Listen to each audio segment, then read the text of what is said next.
जय जगन्नाथ। आपण गणमाध्यम जरिया आम अंचल आम आखपाख अंचल समस्त पंचायत ठारू वार्ड पर्यंत समस्त को गणपर्व रज अवसर में हार्दिक शुभेच्छा शुभकामना जनाऊँगी। आज आम शिशुपालगढ़ आराध्य प्रभु श्री श्री दधिवामन देव सेवा समिति द्वारा आयोजित प्रथम रज महोत्सव कार्यक्रम आयोजन करा आम अंचल पाखापाखि अंचल अनेक रज महोत्सव कार्यक्रम होउची। धौली ठारू आरंभ कर ब्रह्मेश्वर ठारू भुवनेश्वर अनेक जगह होउची। तेणु आम अंचलवासी आम अंचल आम समस्त चिंता कलु आम अंचल समस्त युवक आमर गुरुजन बड़ भाई सान भाई समस्ते आम चिंता कलु आम अंचल आम रज महोत्सव पालन करवा। से परिप्रेक्षी में आम आज रज महोत्सव आज आरंभ करूँ। रज महोत्सव 3 दिन व्यापी चालू रनेक आमर माने गेस्ट माने आसी आपण माने तो बोधे उपस्थित थिले। आमर एठी आमर विधानसभा जे बाचस्पति श्रीमती सुरमा पाड़ी महोदय आसते आमर विधायक पूर्वतन केंद्र मंत्री ठारू पूर्वतन मंत्री पर्यंत अनेक गेस्ट आसते जहाँकि आज शुभारंभ करके गले। एवं ये कार्यक्रम आज आमर सुनामधन्य कंठशिल्पी हीरा महांती ग्रुप द्वारा आज ये कार्यक्रम आरंभ एवं आसंता काली आमर मंटू छुरिया आपण जानिथिबे से जड़े सुनामधन्य कंठशिल्पी ग्रुप तो से भी काली संगीत परिवेषण करेंगे। 16 तारीख दिन आमर कुलदीप पट्टनायक आमर से जड़े भी सुनामधन्य कंठशिल्पी एवं अनेक कार्यक्रम रही कमेडियान किसी रही यूट्यूब कमेडियान प्रज्ञा बाबू कलु बाबू ज्ञान बाबू अनेक अच्छा आमर धनुष टीम से कार्यक्रम रखी।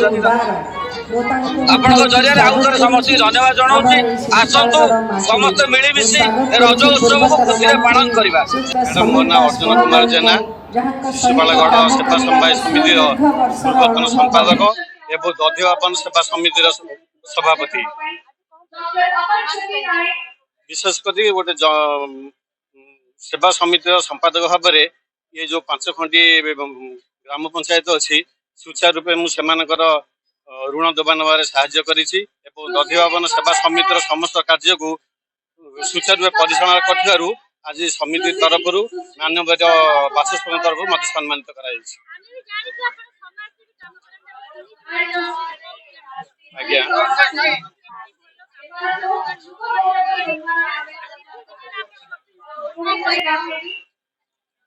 विशेषकर मु सेवा समिति तरफ जी सेवा करना गोटे संपादक हिसाब से सेवा संवादित संपादक हिसाब से मु लोकों पाखे घरे घरे पहुंची पारी। 1999 मसीह जो आमर सुपर साइक्लोन होता गोटे गाँ पाखे नुआ गाँ से समस्त घर लोप पाई जाता प्राय 90% घर। जो मुझे निजे व्यक्तिगत भाव में बुलिया जाइली देखिली लोक मैंने खाइबा पाऊना पानी पाऊना मुझे समय भर प्राय 200 टू 220 लोकंकर कृषि ऋण दे से आर्थिक मेरुदंड में साहाय्य करी जो मैंने कि आज मत मन रखी। युव समाज को मोर ये मेसेज जे समस्त पैसा रोजगार करें किंतु सेवा कर मनोवृत्ति रखु लोक मान सेवा करूँ जहाँकि आम समाज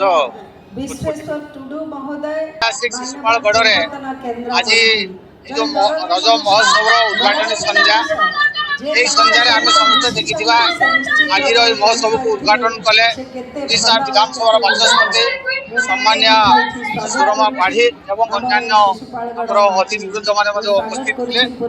आज जिते पाश्चात्य सभ्यता आमको ग्रास करुसी से समय आज शिशुपालगढ़ जो उद्योक्ता जो युवक बंधु जो ग्रामवासी बंधु जो अंचलवासी बंधु यहीपरी गोटे आयोजन करी समस्त को एकाठी करी रज महोत्सव को मनइबा एवं आम संस्कृति को बंचेबा ये हूँ सब बड़ कथा।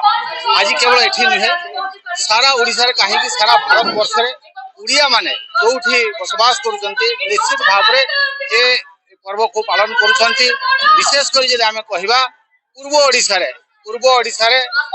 रज पर्व को बहुत धूमधाम रे पालन करिथांती।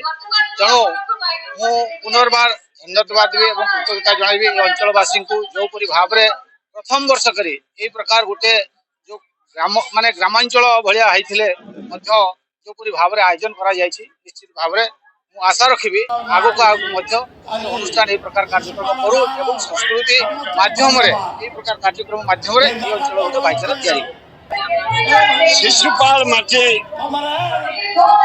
ऐतिहासिक माटी खारबेल जन्म होते माटी वंशधर सब एमाने स्वाभिमानी भारी एकता ये पवित्र जगह पड़ी मेलन पड़िया ये से करते रज उत्सव ये रज उत्सव एमती हम पातलापड़ा आम आरंभ कर आज 250 दोली 400 दुकान ये देख माने रज एमती हम विश्व ना कर ऐतिहासिक जगह खारबल जगह खरबल माटी गाँ वाला को धन्यवाद।